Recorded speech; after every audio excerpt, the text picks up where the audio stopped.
ದಲಿತ ವಿದ್ಯಾರ್ಥಿನಿ ವರ್ಷಿತಾ ಮೇಲಿನ ಅತ್ಯಾಚಾರ ಹಾಗೂ ಕ್ರೂರ ಕೊಲೆ ಖಂಡಿಸಿ ಕರ್ನಾಟಕ ರಾಷ್ಟ್ರ ಸಮಿತಿ ಪಕ್ಷದಿಂದ ಚಿತ್ರದುರ್ಗದಲ್ಲಿ 29/8/2025 ಬೃಹತ್ ಪ್ರತಿಭಟನೆ ನಡೆಸಲಾಯಿತು.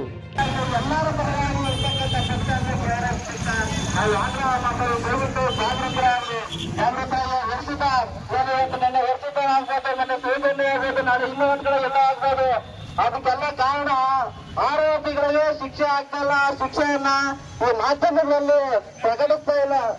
ಪ್ರಕಟಿಸಿರೋ ಮಾತ್ರ ಬೇರೆಯವ್ರ ಆರೋಪಿಗಳು ವಿಫಲವಾದ ಚಿತ್ರದುರ್ಗ ಜಿಲ್ಲಾಡಳಿತಕ್ಕೆ ಬೇರೆಯವರ ಮೇಲಿನ ದೌರ್ಜನ್ಯವನ್ನು ತಡೆಯಲು ವಿಫಲವಾದ ಚಿತ್ರದುರ್ಗ ಪೊಲೀಸ್ ಆಡಳಿತ ವ್ಯವಸ್ಥೆಗೆ ಪಕ್ಷ ಈ ರಾಜ್ಯದ ಹೆಣ್ಣು ಮಕ್ಕಳ ರಕ್ಷಣೆಗಾಗಿ ಕರ್ನಾಟಕ ರಾಷ್ಟ್ರ ಸಮಿತಿ ಪಕ್ಷ ಇವತ್ತು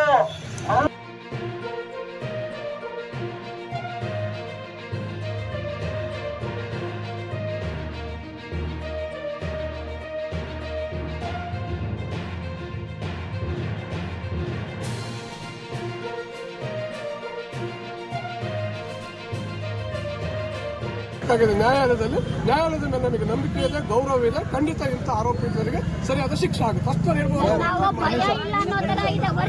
ಆಗ್ಲೇ ನಾನು ಹೇಳಿದೆ, ಆ ಮಗು ಹಾಸ್ಟೆಲಲ್ಲಿ ಓದ್ತಾ ಇತ್ತು.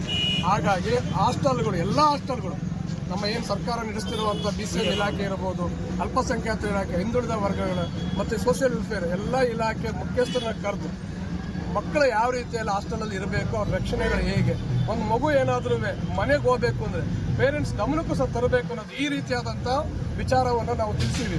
ಇದಲ್ಲದೆ ನಮ್ಮಲ್ಲಿ 35 ಮೊರಾರ್ಜಿ ಶಾಲೆಗಳು ಇವಿದ್ದಾವೆ.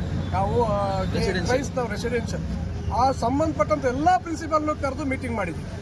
ಓಕೆ, ನಾಟ್ ಓನ್ಲಿ ಇಲಾಖೆ ಇರಲ್ಲ, ಪ್ರಿನ್ಸಿಪಾಲ್ಗಳನ್ನು ಸಮೇತ ಕರೆದಿವಿ. ಆಮೇಲೆ ಅವರು ಅದೇ ಪ್ರಿಮಿಸಸ್ ಅಲ್ಲಿ ವಾಸ ಮಾಡೋಕ್ಕವೆ, ಅವರಿಗೆ ರೂಮ್ಸ್ಗಳು ಇರ್ತವೆ ಮತ್ತು ಕ್ವಾರ್ಟರ್ಸ್ಗಳು ಅಲ್ಲೇ ವಾಸ ಮಾಡಬೇಕು.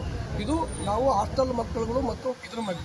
ಇನ್ನು ಮಹಿಳಾ ಮತ್ತು ಮಕ್ಕಳ ಕಲ್ಯಾಣ ಇಲಾಖೆಗೂ ಸಮೇತ ಈ ರೀತಿಯಾದಂಥ ಮಹಿಳೆಗಳಿಗೆ ಎಸ್ಪೆಷಲಿ ವಿಶೇಷವಾಗಿ, ಯಾಕೆಂದರೆ ನಮ್ಮದು ಭಾರತ ದೇಶ. ಓಕೆ, ನಾವು ಇಲ್ಲಿ ಹೆಣ್ಣುಗಳಿಗೆ ದೇವ್ರ ಸ್ಥಾನದಲ್ಲಿ ಗೌರವ ಕೊಡ್ತೀವಿ. ಎಲ್ಲಿ ನಾವು ಹೆಣ್ಣನ್ನು ದೇವ. ಕ್ಯಾಮರಾಮ್ಯಾನ್ ರಾಜು ಜೊತೆಗೆ ವರದಿಗಾರರು Prem. C town news 24x7. ಇದು ನಿಮ್ಮ ಚಾನಲ್, ನಿಮ್ಮ ಧ್ವನಿ.